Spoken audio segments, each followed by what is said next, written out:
Parlant à la foule, Jésus disait « Il en est du règne de Dieu comme d'un homme qui jette en terre la semence. Nuit et jour, qu'il dorme ou qu'il se lève, la semence germe et grandit, il ne sait comment. D'elle-même, la terre produit d'abord l'herbe, puis l'épi, enfin du blé plein l'épi.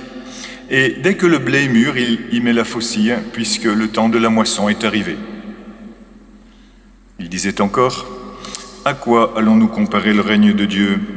Par quelle parabole pouvons-nous le représenter ? Il est comme une graine de moutarde. Quand on la sème en terre, elle est la plus petite de toutes les semences. Mais quand on la semait, elle grandit et dépasse toutes les plantes potagères. Et elle étend de longues branches, si bien que les oiseaux du ciel peuvent faire leur nid à son ombre. » Par de nombreuses paraboles semblables, Jésus leur annonçait la parole dans la mesure où ils étaient capables de l'entendre. Il ne leur disait rien sans parabole, mais il expliquait tout à ses disciples en particulier. Acclamons la parole de Dieu. Louange à toi, Seigneur Jésus. Alléluia, alléluia, alléluia, alléluia, alléluia, alléluia, alléluia, alléluia.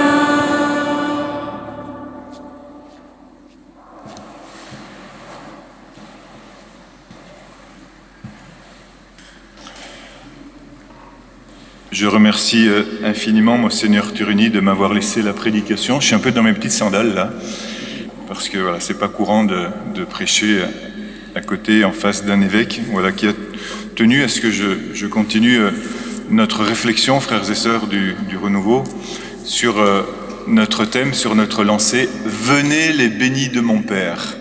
Et je me réjouis parce que nous sommes venus, nombreux, tous bénis. Voilà, et encore une fois, je l'ai déjà fait hier matin, mais vous êtes plus nombreux aujourd'hui. Merci aux paroissiens ici de Saint-Cléophas de nous accueillir pour cette session du renouveau. Venez les bénis de mon Père. Et nous venons parce que nous savons que nous sommes bénis au plus profond de notre être et Dieu nous le redit, la parole de Dieu nous le redit aujourd'hui. On a entendu une première lecture qui pour nous peut être un peu compliquée à comprendre, qui disait « Ainsi parle le Seigneur Dieu, à la cime du grand cèdre, je prendrai une tige, au sommet de sa ramure, j'en cueillerai une toute jeune, et je la planterai moi-même sur une montagne très élevée. » Le grand cèdre, dans cette figuration, est la représentation de la royauté. Et la petite tige, c'est toi. Je ne sais pas si on t'a déjà dit que tu es une tige. Et la petite tige, c'est toi, tu es ce petit rameau là où parfois tu te sens un petit peu petit et parfois tu ne te prends pas très au sérieux et tu as vraiment raison de ne pas te prendre au sérieux. Mais le Seigneur, lui, te prend au sérieux. Le Seigneur te prend au sérieux et du sommet de sa royauté, du sommet de sa puissance, du sommet de sa grandeur, il te prend petite tige et il va te planter. Tu sais où ? Il va te planter sur la haute montagne d'Israël. Le Seigneur te dit, viens, venez les bénis de mon Père, parce que je veux faire de toi un signe. Je veux faire de toi un signe pour les autres. Et tu vas pas te dire, oui, mais moi je suis juste une petite tige. Ça, c'est pas ton problème. C'est le problème de Dieu, parce que c'est lui qui te prend. Et c'est lui qui te plante. Et tu peux être fier, et tu peux être content, et tu peux être aussi rassuré. Tu peux être édifié, parce que le Seigneur te plante. Et parce que le Seigneur te prend de son cep. Le Seigneur te prend de son cœur pour te planter. Et donc, frères, sœurs, moi je ne sais pas où t'en es de ta vie, peut-être que tu traverses des phases difficiles, tu traverses des choses compliquées. Il y en a ici qui n'ont pas de choses compliquées dans leur vie ? T'as pas de choses compliquées dans ta vie, toi ? Ah, ok. Non, mais je serais venu te voir à la fin, sinon, ok, ça m'intéressait vachement, ça, ce que tu disais. Alléluia. On traverse tous ces chemins. Et le Seigneur nous rassure lorsque nous savons d'où nous venons. Nous venons de ce grand cèdre et nous savons où nous allons. Nous sommes plantés sur la montagne du Seigneur. Nous sommes plantés sur la montagne du Seigneur. Alléluia. Alors le Seigneur nous dit, venez les bénis, venez les bénis. Confiance les bénis. Et Monseigneur Turini nous a édifié au début en commentant cet évangile, en commentant cette parole, qui dit, à quoi est-ce que Jésus dit, mais comment est-ce que je vais faire pour vous dire que vous êtes des gens bien? Comment est-ce que je vais faire pour vous rassurer? Comment est-ce que je vais faire pour vous dire qu'on vous a jamais assez dit que vous êtes des gens bien? À quoi vais-je comparer le règne de Dieu? Comment est-ce que je peux vous parler et vous édifier? J'aime bien penser à Jésus qui se penche comme ça, qui peut-être se gratte la tête. Se dit, comment est-ce que je vais leur dire que je les aime? Comment est-ce que je vais dire à chacun que je les aime? Et comment est-ce que je vais leur dire qu'ils ont cette force déjà à l'intérieur parce que moi je suis avec eux?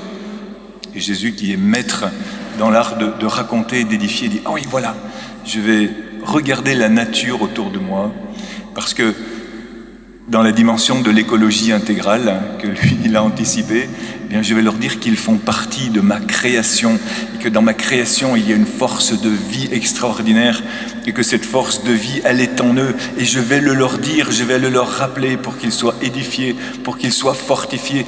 Venez, les bénis de mon Père, vous rappelez d'où vous venez et qui vous êtes. Et donc, on nous disait au début de cette célébration que cette semence qui est en nous, qui jour et nuit grandit, jour et nuit, quoi que tu fasses, quand tu dors ou quand tu dors pas, quand tu es éveillé ou quand tu es réveillé, quand tu te lèves peut-être pour adorer la nuit, ou lorsque tu as des insomnies, rappelle-toi d'où tu viens, rappelle-toi que tu es cette graine, cette semence et qu'elle est à l'intérieur de toi, qui est cette parole de Dieu, qui est le royaume, qui grandit, quoi que tu fasses. Confiance, frère, sœur. Ne te laisse pas obstrué dans tes pensées par des pensées négatives, par des mauvais souvenirs. Tu sais, tout ce que le diable sème à l'intérieur de toi. Je l'ai dit déjà, frère, sœur, dans la session, je le redis, le diable adore parler avec toi. Et toi, fais attention parce que toi aussi, t'arrives trop souvent de parler avec le diable. Mais Dieu, lui, il veut parler avec toi. Dieu, il te parle sans cesse par sa parole. Et toi, t'es accro à la parole de Dieu. Je suis sûr que vous passez tous beaucoup de temps à lire la parole de Dieu. Je ne vous interroge pas, mais je suis sûr que vous passez tous beaucoup de temps à lire la parole de Dieu. Alléluia. C'est tellement important d'avoir une pensée biblique, d'avoir une pensée évangélique, d'avoir cette pensée de Dieu-là, qui nous rappelle qui nous sommes, d'où nous venons, grand cèdre, où nous allons, là, Seigneur, où tu veux nous planter. Petite graine, toute petite graine. On l'a dit à propos de la petite foi de Pierre. Pierre, avec sa petite foi, il a marché sur les eaux. Waouh! Pourquoi? Parce qu'il l'a mis en œuvre. C'est l'expérience que nous avons faite aussi hier soir et que nous ferons encore aujourd'hui. Demandez pas d'avoir plus de foi. Ne demandez pas d'avoir plus de foi. Mettez votre foi en action. Point. Et ça suffit. Petit rameau, petite graine, mets ta foi en action et tu vas voir des merveilles. Et ta foi va grandir parce que tu vas voir que l'œuvre de Dieu, elle s'accomplit à l'intérieur de toi. N'oublie pas. Le diable est spécialiste de l'oubli. N'oublie pas. Dieu te fait faire mémoire. Et là, nous allons faire mémorial de là où nous venons, de qui est à l'intérieur de nous. Et donc, Dieu nous explique, dans le secret, à nous qui sommes les disciples, tout. Le monde ne comprend rien. Pour le monde, il n'y a que des paraboles. Il ne comprend pas. Nous, lorsque nous venons près de lui, dans le secret de notre cœur, auprès du Saint-Sacrement, dans la confrontation avec la parole, dans l'Eucharistie, dans la méditation quotidienne, dans l'oraison, dans l'adoration, je l'ai dit, même dans le chapelet qui nous fait méditer, Dieu nous explique tout. Il nous explique même comment fonctionne le monde. Je demandais à Monseigneur Turini quels sont les défis pour son diocèse et pour l'Église. Et il me répondait, la famille et les jeunes. Et voyez, frères, sœurs, lorsque nous regardons aujourd'hui les défis de ce monde, je ne vous les liste pas parce que vous les savez aussi bien que moi, nous les connaissons tous, les défis de ce monde. Il est hors de question d'aller faire des croisades contre ce qui ne va pas. Au contraire, en insistant sur ces petites graines qui sont là, en édifiant les familles, en faisant confiance aux jeunes. Mon Seigneur me disait qu'il n'y a jamais eu, après le Covid, et pourtant dans ces temps qui sont des temps très difficiles pour l'Église, il n'y a jamais eu autant de baptêmes d'adultes, de confirmations. Pourquoi? Parce que Moi, j'ai cette intuition-là depuis plusieurs années. Comme si les grands mouvements, les grandes démonstrations de puissance n'existaient plus, parce que vous vous rappelez, auparavant, on pouvait faire d'immenses rassemblements, il y en a encore dans les JMJ ou de temps en temps comme cela, mais c'est moins massif visiblement. Pourquoi ? Parce que c'est un temps difficile pour l'Église. Mais par en dessous, la Vierge Marie, l'Immaculée, fait renaître tous ces mouvements. C'est comme si on n'était plus dans une guerre en pleine ouverte, mais on était dans une guerre de guérilla. Et Marie veut faire gagner la guerre à l'Église de cette façon-là.